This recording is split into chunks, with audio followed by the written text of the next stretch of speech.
नमस्कार दोस्तों, बहुत स्वागत है आपका अपने चैनल आर्मी तैयारी .in में। बच्चों, आज हम आपके लिए यहाँ पे सोल्जर टेक्निकल के बहुत ही महत्वपूर्ण प्रश्न लेकर आ चुके हैं। ये जो क्वेश्चन आज हम आपको बताएंगे, आपको इसी तरीके के सेम क्वेश्चन एग्जाम में देखने को मिलेंगे। हो सकता है सेम क्वेश्चन आए या फिर इसी तरीके के क्वेश्चन आपको एग्जाम में देखने को ज़रूर मिलेंगे। तो आप इन क्वेश्चन को ज़रूर नोट करिए या फिर आप इन क्वेश्चन का स्क्रीनशॉट ले सकते हैं ताकि आपके आने वाले एग्जाम में इसका फ़ायदा आपको मिले।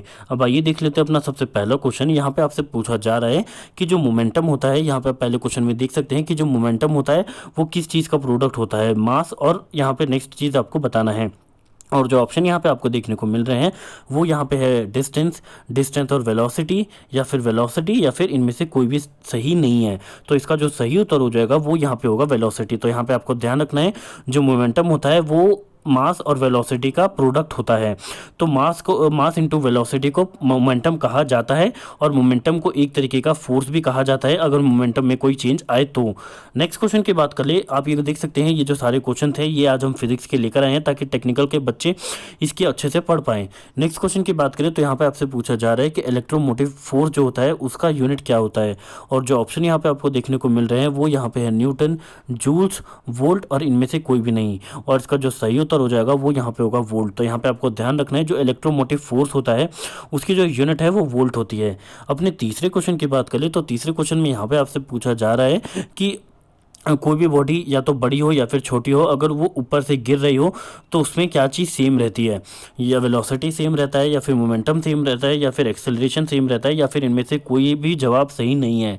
और इसका जो सही उत्तर हो जाएगा वो यहाँ पे होगा एक्सेलरेशन। तो यहाँ पे आपको ध्यान रखना है, जो एक्सेलरेशन होता है किसी भी बॉडी का, चाहे वो ऊपर से गिरे, वो चाहे बड़ी हो या फिर छोटी हो, उसमें एक्सेलरेशन जो होता है वो सेम रहता है। और एक्सेलरेशन का जो प्रोडक्ट होता है वो आपको हमको कमेंट में बताना है। अब यहाँ पे अपने नेक्स्ट क्वेश्चन में जाने से पहले हम आपको बता देना चाहते हैं, अगर आप चाहते हैं कि आप इन क्वेश्चंस की तैयारी और अच्छे से कर सकें तो आप हमारी ई बुक को डाउनलोड कर सकते हैं। ई बुक को डाउनलोड करने का लिंक, यानी कि उसको परचेज खरीदने का लिंक, आपको हमारे पहले कॉमेंट में और डिस्क्रिप्शन बॉक्स में देखने को मिल जाएगा।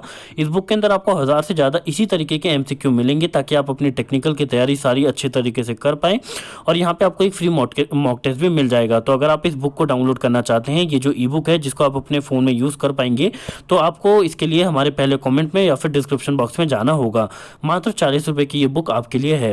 अब आइए देख लेते हैं अपना नेक्स्ट क्वेश्चन। तो यहाँ पे जो आपसे नेक्स्ट क्वेश्चन पूछा जा रहा है वो आप अपने सामने देख सकते हैं। आपसे पूछा जा रहा है कि इनमें से कौन सी क्वांटिटी स्केलर है, यानी कि इनमें से कौन सा चीज़ स्केलर आपसे पूछा गया है। और जो ऑप्शन आपको मिल रहे हैं वो यहाँ पे है वेलोसिटी, स्पीड, फोर्स, या फिर एक्सेलरेशन।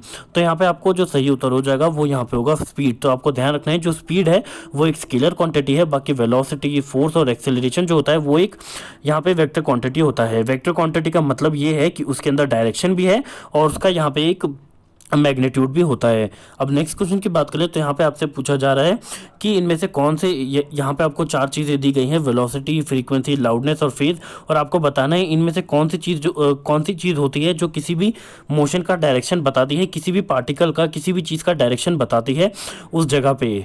तो इसका जो सही उत्तर हो जाएगा वो यहाँ पे होगा वेलोसिटी। तो आपको ध्यान रखना है, अगर आपको किसी भी बॉडी का उसी मोशन के समय अगर आपको जानना है कि उसके डिस्टेंस क्या है तो इसके लिए आपको उसकी वेलोसिटी की ज़रूरत पड़ेगी।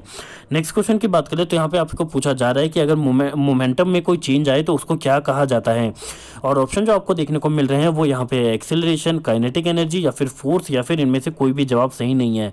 तो इसका जो सही उत्तर हो जाएगा वो बच्चों यहाँ पे होगा फोर्स। तो यहाँ पे आपको ध्यान रखना है कि अगर मोमेंटम में कोई भी चेंज आएगा तो उसी चीज़ को फोर्स कहा जाता है, और इसी को न्यूटन का सेकेंड लॉ भी कहा जाता है। अब अपना नेक्स्ट क्वेश्चन देख ले, तो यहाँ पे आपसे पूछा जा रहा है कि जो इलेक्ट्रिक रेजिस्टेंस का लॉ था वो किसके द्वारा दिया गया था। और जो ऑप्शन यहाँ पे आपको देखने को मिल रहे हैं वो यहाँ पे है ओम, डार्विन, न्यूटन, या फिर इनमें से कोई भी जवाब सही नहीं है।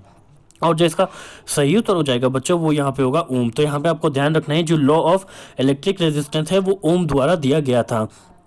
नेक्स्ट क्वेश्चन की बात कर ले तो यहाँ पे बच्चों आपसे पूछा जा रहा है, एक कार जो है वो अपनी स्पीड से यहाँ पे चल रही है, और जो स्पीड उसकी दी हुई है वो यहाँ पे है 45 किलोमीटर प्रति घंटा। और जो उसने यहाँ पे आपसे पूछा जा रहा है कि उसका डिस्टेंस क्या होगा, यानी कि उसने कितना यहाँ पे डिस्टेंस तय किया है 12 मिनट में।